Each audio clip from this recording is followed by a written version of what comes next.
Ya, Anda kembali menyaksikan debat publik kedua pasangan calon wali kota dan wakil wali kota Bekasi tahun 2024. Hadirin dan pemirsa, dalam segmen kali ini para calon wali kota akan diminta menjawab pertanyaan hasil rumusan tim panelis. Dan untuk mempertajam dan menggali lebih dalam visi misinya yang tadi sudah kita dengar sama-sama. Panelis telah menyiapkan sejumlah pertanyaan sesuai dengan tema debat malam ini. Tema 1, lingkungan dan kesehatan. Tema 2, pendidikan dan kesejahteraan. Ketiga, ekonomi dan lapangan pekerjaan. Keempat, keamanan dan ketertiban. Kelima, inklusivitas. Keenam, aglomerasi. Pengambilan undian pertanyaan telah dilakukan saat jeda iklan. Dan di sesi kali ini pertanyaan panelis ditujukan untuk para calon wali kota. Dan akan diberikan pula kesempatan untuk menanggapi. Kesempatan pertama akan kami bacakan. Untuk calon wali kota nomor urut 2, Bapak. Dan dimohon untuk berdiri terlebih dahulu dan kami, baik, ketiga paslon untuk dimohon berdiri di podium Bapak Ibu. Dan tadi sudah diundi sama-sama kita lihat untuk pasangan calon nomor urut 2 ini mendapatkan nomor 4 atau tema 4 huruf A. Kita akan ambil. Ya, di tangan kanan saya ini Bapak Ibu sudah ada satu amplop di mana ini adalah tema yang kemudian ini didapatkan oleh pasangan calon nomor urut 2 bisa disaksikan ini juga masih tersegel artinya kerahasiaan masih tetap terjaga. Kita akan coba buka.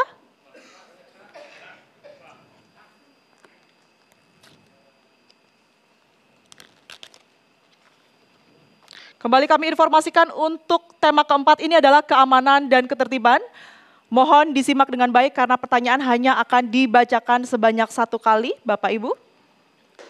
Dan untuk menjawab, waktu Anda akan hanya selama 1,5 menit dimulai sejak Anda berbicara, maka disimak dengan baik. Pertanyaan untuk pasangan calon nomor urut 2, pungutan liar menjadi salah satu masalah yang cukup intens terjadi belakangan ini dan sudah dikeluhkan oleh masyarakat di beberapa tempat di wilayah Kota Bekasi. Meski sudah ada beberapa upaya preventif guna mencegah pungli, namun belum secara signifikan mampu menurunkan tindakan tersebut. Pertanyaannya, tindakan konkret seperti apa yang paslon akan lakukan untuk menghilangkan pungli di Kota Bekasi? Kembali lagi, waktu Anda 1,5 menit dimulai sejak Anda berbicara. Berkenaan dengan pengelolaan keamanan dan ketertiban, dalam hal ini adalah berkenaan dengan bagaimana caranya berbagai macam fungsi itu dihilangkan.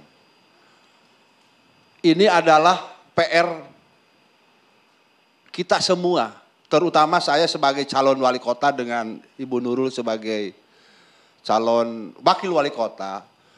Kami memiliki komitmen. Karena bagaimanapun juga yang namanya pungli itu kan melanggar aturan. Di sini harus ada kejelasan keberpihakan seorang pemimpin. Mau tegas atau tidak. Saya kira kalau ada ketegasan dan kejelasan tanpa pandang bulu berbagai macam pungli-pungli yang ada di Kota Bekasi lambat laun bisa dikurang pada akhirnya hilang sesuai dengan harapan kita. Tetapi ini adalah tentunya kerja luar biasa. Kalau diberikan kepada seorang wali kota dan wakil, saya kira tidak. Ini kolaborasi. Di kita ada Forkopimda, ada kepolisian, ada kejaksaan, ada. Ini adalah, insya Allah apa yang menjadi keinginan kita. Memberantas berbagai macam pungli dengan komunikasi, dengan kolaborasi, dengan memperketat aturan-aturan yang ada di Kota Bekasi. Mempertegas insya Allah akan hilang. Cukup? Cukup. Baik, terima kasih. Kita berikan tepuk tangan yang meriah Bapak Ibu. Dan kami berikan kesempatan untuk pasangan calon nomor urut 3 kepada calon wali kota nomor urut 3 memberikan tanggapannya. Waktu Anda 1 menit dimulai saat Anda berbicara. Yang pertama tentu apa yang dilakukan oleh paslon 2 sungguh sangat baik. Ya, dimulai dari komitmen dan integritas dari pemimpinnya. Tentu contoh akan lebih baik, lebih mudah karena transformasinya akan menjadi mengalir. Kemudian yang kedua tentu harus ada tahapan terkait dengan zona integritas dari masing-masing pelaku Oleh karena itu biasanya dilakukan adalah dengan kontrak kinerja antara pimpinan unit dengan para bawahan sesuai dengan leveling yang ada. Wali kota kepada sekda, sekda kepada kabid, kepada kadis, kadis kepada kabid, kabid terus kepada seluruh kemudian pelayanan yang ada. Dan ini tidak perlu harus juga dilakukan. Yang kedua adalah perlu dilakukan secara berkala, dilakukan sidak. Ya, karena memang sidak inilah yang kemudian bisa menjelaskan, melihat secara langsung. Makanya di beberapa sudah disiapkan CCTV. Dan yang ketiga ada tentu harus ada. Cukup Bapak, terima kasih. Dan selanjutnya kami persilakan kepada calon wali kota nomor urut 1 untuk memberikan tanggapan. Waktunya masih sama Bapak, 1 menit sejak Anda berbicara.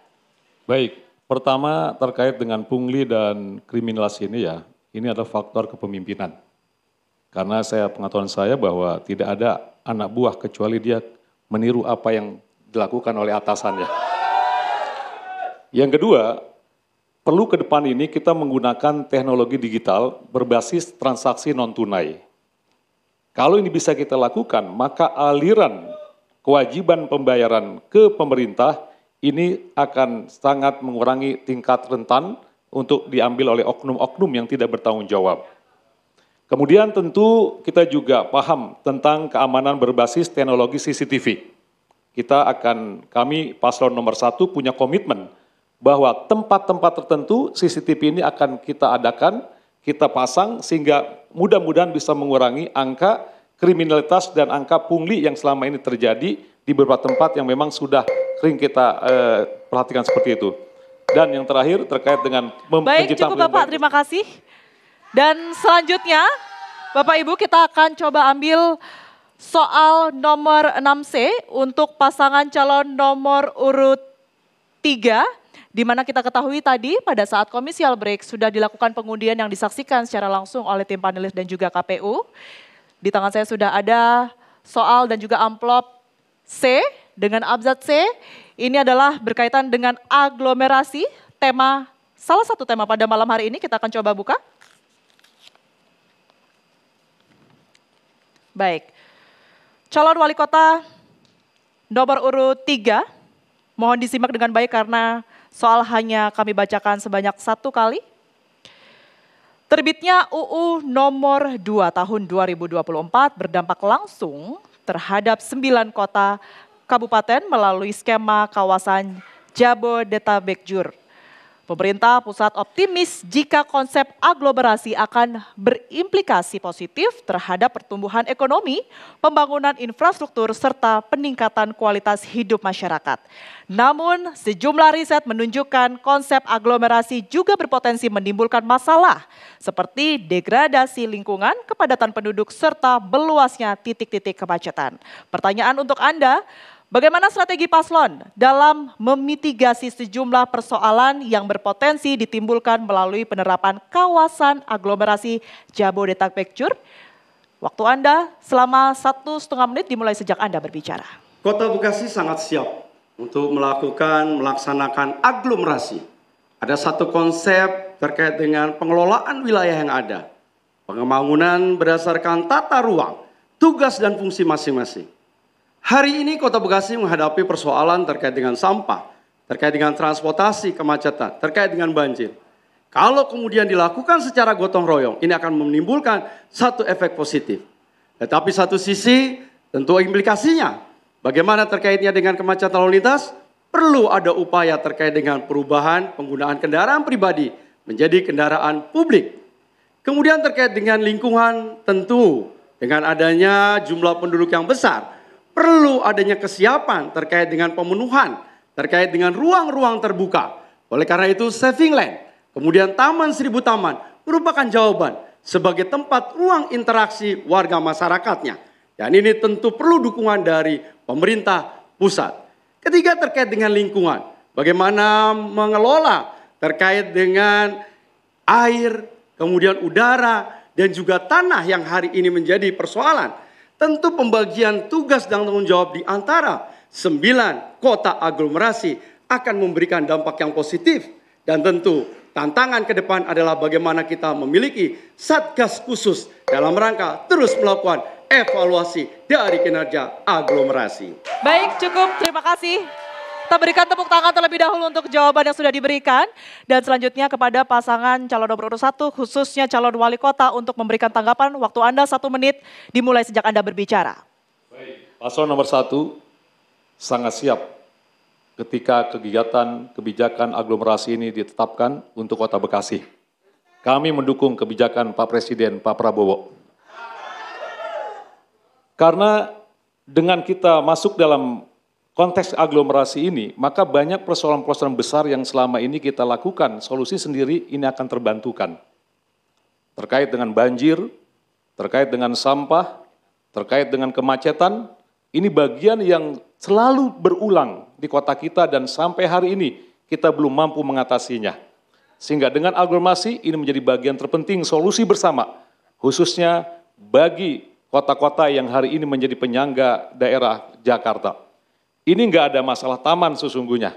Taman itu masalah yang bisa kita selesaikan melalui internal Kota Bekasi.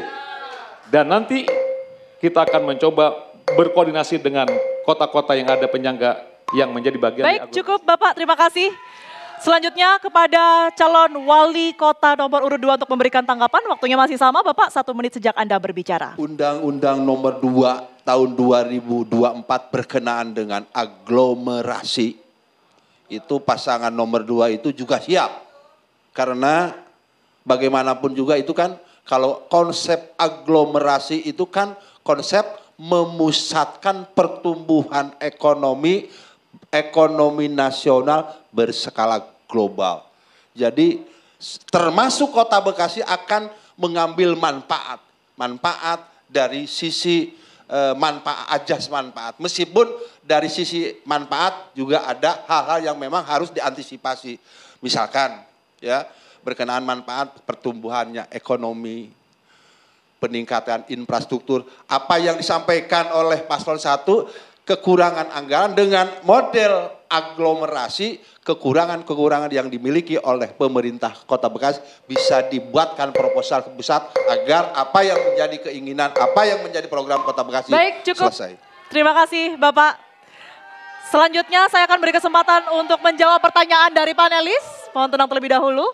Kepada pasangan calon nomor urut 1, khususnya kepada calon wali kota, tadi sudah mendapatkan angka 1C begitu dengan abjad C ya. Dengan tema lingkungan dan kesehatan bisa langsung dibaca sesuai dengan tema yang kemudian ini sudah diundi dan masih tersegel. Kita akan coba buka. Artinya kerahasiaan dari soal masih sangat terjaga. Baik, mohon disimak. Kota Bekasi masih terus berproses menjadi smart city, tapi melupakan green city. Indikasinya pembangunan ramah lingkungan atau green infrastructure belum sepenuhnya diimplementasikan. Juga keberadaan hutan dan taman kota sangat minim. Padahal green infrastructure, hutan dan taman kota dapat memberikan dampak yang luar biasa bagi Kota Bekasi. Pertanyaan untuk Anda, bagaimana strategi paslon dalam mewujudkan Kota Bekasi menjadi smart city sekaligus juga green city? Waktu Anda 1,5 menit sejak Anda mulai berbicara.